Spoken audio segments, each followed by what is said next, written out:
xildhibaanadii ayaa saaray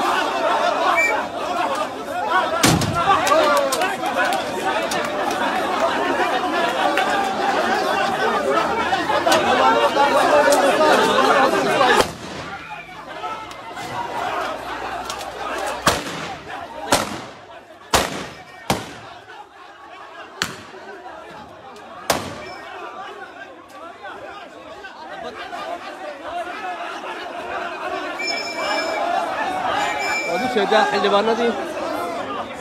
iyo ciidankii dagaalkan ayaa dhex socda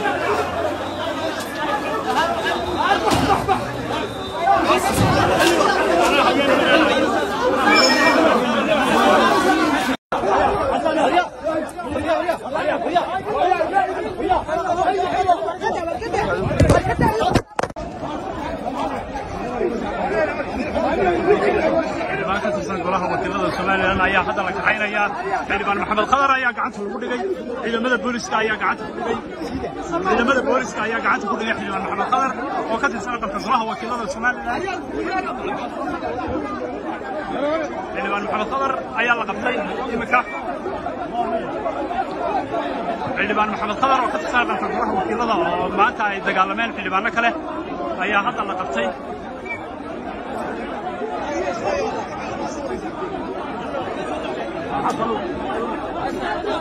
xildhibaan maxaa ka socda goobta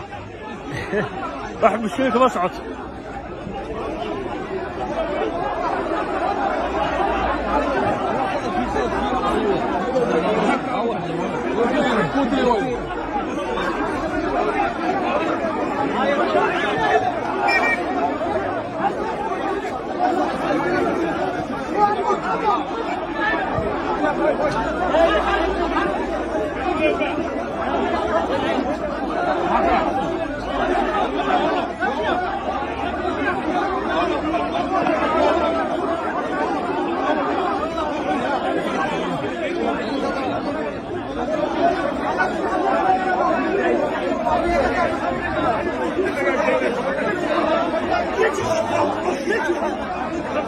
ilaa hadda ciidamadu kumay guulaysan inay qabtaan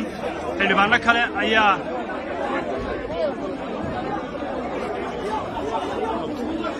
buuq ayaa ka dhashay sidoo kale saxaafadda ayaa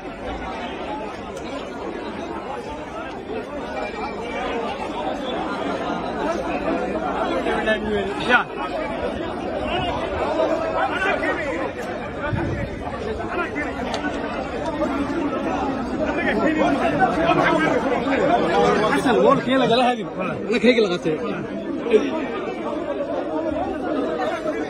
xildhibaanadu way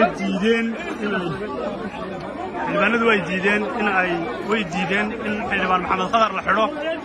sidaas daraadeed waxay iyagu ballan qaadeen in iyagu keenayaan jeelka haday sharci tahay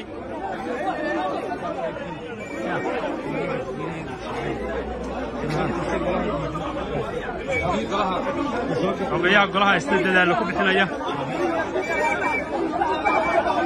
askarta amar lagu siinayo inay ka baxaan golaha askarta amar lagu siinayo inay golaha ka baxaan askarta lagu siinayo amar inay golaha ka baxaan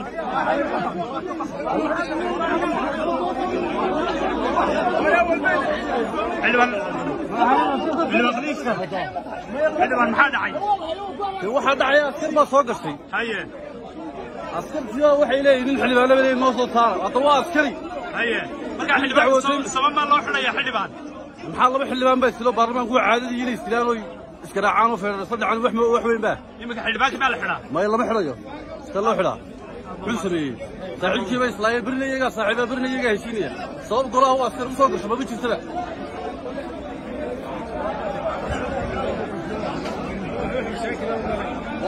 ayaa ka taagan golaha